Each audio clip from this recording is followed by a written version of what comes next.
amanya gengero abaka ekikyamu basajja mivule kisa kya Mukama tusuubira isima gomanyi tusuubira kyekigwayo tusuubira oba gwe ngenda okuzaala zonto oba zolo bwe kigwayo kyovola isimu oluusi afuuka zolo osegejja basajja mivule nga tonnagulaba kisobola okuba kiwempe nga Katonda akwadde kiwempe ebinnyanya bwe bityo kisa kya Mukama osegedde alimpa Mukama kyonna kyalimpa kyendigenda nakyo ne wampa gunju kati alimpa gunju kyovola yavumye maama we buli muntu yenna alina amannya ago agalimu olugerogero aba kisiraani alimpa kati kisiraani kati kunnyonnyodde ogamba otya maama wo nti nno oba afuliddwayo amukutula gwe si yakyogedde ogambe nnyoko fe abaffe baafaafa dda ogambe nnyoko kubanga maama wo ne waba akunyizizza atya waliwo kyotosobola mugamba tosobola gamba maama wo akuzaala nti va wano simanyi obuliddwa akutegula kale gwe tegula nnyoko osegedde kyemugamba naye kiva kumanya alimpa kyonna Mukama kyalimpa kyendikala ki kyendigenda nakyo ne wakuwa gunji ne wakuwa toilet ne wakuwa pitilatrini toilet z'enkoma ate omuntu kyafulumya kyekitegeeza kyali kati alimpa yafulumiza kuvuma nnyina kati kitegeeza amagezi yaneya mye kyenkunnyonnyola yavuma Asani Ndugga olaba Asani Ndugga akwata ssente ze bamufuuye nga tannazitwala mu bajjajja n'aziteekamu amafuta n'akuvuga paka mu ddwaliro aba akoze Asani naye musajja watu akwata ssente ze bamufuuwa n'atwala alimpa mu ddwaliro alimpa we yawonamu katono bw'ati yasooka kufuma Asani Ndugga ffene ne tutya kati abuzayo kufuma Mama Fiina kunnyonnyodde kati ekyo ekyamannya kibi nnyo naye ekibonyabonya n'alimpa ekyokubiri yenkima mu mwagano kitegeera enkima wagirabako gy'oyogera tebagamba Asani Ndugga we yajja omuyoolayoola n'aleka enkima ye eri alowooza enkima ya mu nsiko era tuli kumpi kunoonya nkima oba efaanana basita batazina ziringa nanka ebyo byonna tuli kumpi kufuna kugenda ku kibira kutandika kuwoggana bannange enkima yonna ani alabye ku nkima bannange alabye ku nkima kubanga enkima abayimbi bawana abasinga bw'oba tonywa sisha bw'oba tonywa njaga bw'oba toli mu kkanisa oba mulogo kati alimpa ye yasookera mu kunywa ku njaga kati azze mu nkima otegere gwe kyemugamba kati ekimusumbuwa yavuddeyo n'akola ka vidiyo nga yeetondera Asani Ndugga n'agamba maama we yali amukyamya tannabajja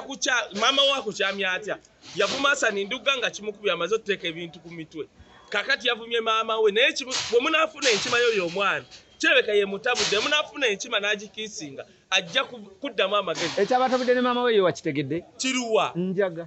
kyenkunnyonnyola gwe genda olaba omwana oyo yali amuterezeza yali sipapa n'amugamba va ku njaga ntandika okuwa emmere kati omwana oyo obwongo bwasiriwala enjaga kasiteeba njaga ng'ekuli ku mutwe kati omwana enjaga yamusiriwaza oseke tosobola kuŋŋamba nti osobola okuvuma maama wo mu byonna above all things byosobola okukola mu nsi tosobola kuvuma maama wo ng'ogyeko enjagaloza ki ekisinga okusumbula Alimpa bulogo ate enjaga yali anywedde mbi amafuta njaga gwe genda omutunulira emimwa tunulira Alimpa emimwa dira emikono gy'Alimpa ogikole bwoti giwunyeko tawunya amafuta ga ttaddoba gwe genda ogiwunyeko nze ejja wali ku gundi ewa minsaki ne mutunulira ne mugamba engalo zibadde kye zituyana nga kiro naye nga zituyana wono kati ntuyana ndi mukasana emikono gye gituyana gikola gitya gizimbye kubanga ebyo bye banuusanuusa ebyekisiru you can't abuse your mother Alimpa aliko ekikyamu osegedde kakati n'ekirala kyeka waliwo eyatookedde ogolye mu kakima ako we mutaafuna enkima oyo mwana agenda kuvuma Mama Fiina naye mulabula mubona balina ovuma bw'anavuma Mama Fiina tugenda kukwata embooku tumulumbe tumupe bukubu omuteekera mu ttuluba ki ati kakati oyo agudde wakuba oluyimba lumu neefuuka hiiti olwaddako hiiti wabba luyimba lwa kojjawe nawulira mbu kakati mu kifo ky'okuyiiya music ali awo avumye maama we kati agenda kuba luyimba mu kuvuma maama we bwe busiru amaye abayimbi b'e Uganda nze bansobera ate baneeyisa bwe bati tugenda kujja tubajjewo nze mbabuulidde kati who knew nti nze nsobola okuba n'ekivvulu featuring Afrigo Band nekiba sold out Afrigo Band ne Kaye Wisdom sold out show kati abayimbi banagenda beeyisa bwe bati fe tugenda kujja tubajjewo kati n'obwana bwa TikTok ompulira bubataddeko tabu mbuwulire eyo buli eyo bubataddeko tabu naye okimanyi nti govuma muyimbi wa ggwanga Alimpa baani sibamanyi abayimbi b'eggwanga olowooza babaŋŋamba bugambi newenzuka bwenti newemba mu kabozi k'ekikulu nzuka bwenti neŋŋamba kantumire ku bakyali bange osegera tusuukira ku nnyimba za Bob Wine. Alimpa muyimbi wa ggwanga si muyimbi wa ggwanga. Si muyimbi wa ggwanga naawe. Waliwo muyimbi wa ggwanga asobola ovuma maama we. Bapalaso babaddewa bakamiliyoni babebe baani ng'oleeta Alimpa nti muyimbi wa ggwanga. Singa omusanga mu kkubo mwana. Omuyimbi mukuba bukubi ngolo.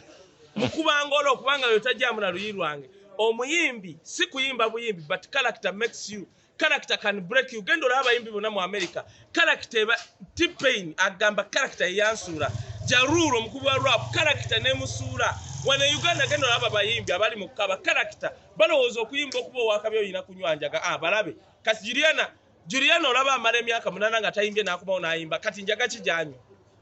Ne mwabamu ku basajja ndoza bakwatidde music industry eno n'okuyamba ku bayimbi UPRS Yuma biki byonna byetaba mulwaki temuvayo ne muyamba Alimpa Ronald. Anti kakati Wuma togiretanga mubye akuyamba bayimbi. Wuma bakozi ba sente nakigamba muzeyi wange sale ne mugamba gumira okubba buli gwolaba Wuma kati okujjako nga Katonda akuyambe gwensasira yesindi terinya ligenda kufiramu ebyo ebintu kati bafuuka bakozi ba sente tetukyalina bantu balumirirwa nti katukole netteeka katukole kino kyovola bagenda nnyo kubikola amawulire nawulidde bawandise n'ebbaluwa mu UPRS mbu babawa accountability naye nga abawandika gendo babuuze mwezi baabawa zaalagawa. That is 1. 2, you don't need to write to UPRS woba member waayo ojja buzino bagamba mumpe ku accounts.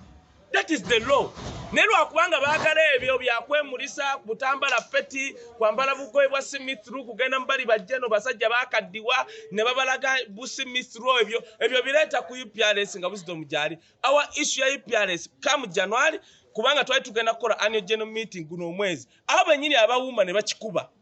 Nze sibadde mu ggwanga bali ne batiitima kati twazze board yagaye kiriza gana mu January atulina okuwa bayimbi sente kuba bakatonda emyaka 2 ogwasooka genocide yatugaana okusolooza tutansosoloza sente mu January tulina zibawa mu January ekyokubiri mako olabayo waliwo ekintu buli yankusaba makona waliwo ekintu okusolooza si kyekizibu tusologana tusoloza sente naye makona ekizibu kwe kugaba sente kubanga nsobola zisolooza nga wasula nengenda nzibba era kyembadde muzze mukole ebbanga lyo anadda nti kugambye emyaka 2 muzeyi wange sali yatugamba temusolooza ogwasooka musooke muteekewo structure nita netuwa ebyuma music tugenda gaba sente nga tusinzira rotation ya music ku media kakati ekyo kikyamu makona kubanga nsobola okuddira n'enkola nga wasula nempita abayimbi nempita bebekulu ba mwaka emitwalo aga 20 nabadde ku TVM Grace Sekamate naga tufunda ne wasula yatuyitanga n'atuwayo ku busente kubba makona okuwa sente sichechi mbuuza Wisdom sente ze mugaba mujje kumeka tusobola okunganya billion ne tugaba millioni 3 kati kyekyo tugera for the first time UPRS egenda gaba sente ng'esinzira ku books of accounts nga ziri audited timusolozeza millioni 5 zezo 5 etteeka ligamba mutya mujjeko 30% zimuziwa abayimbi. Oyagala omukolo gw'enjawulo gubeere n'ebijjukize mu nnyumba yo kankwanjulire King Montage Photo Studio fe bakafuluma okukuba ebifaananyi n'okukola video olina wedding birthday party kukyala nika baby shower photoshoot oba music shoot na buli kimu kyonna ky'oyagala fe tusobola okuwa ebijjukize ebirungi eri ebirooto byo ate nno mwana wattu kusintiiza omuntu wa bulijjo tusange bannankulabe ku bitaala ku Prime Tower level 3 room D04 okumanya ebisingawo tukubire ku namba zino noti 7 noti 2 emu noti 4 emu 25 oba noti 755 3 7 oba noti 777 noti 23 4 noti 5 King Montage Photo Studio fe tusobola okuwa ebijjukize ebirungi ate nno mwana wattu kusintiiza omuntu wa bulijjo.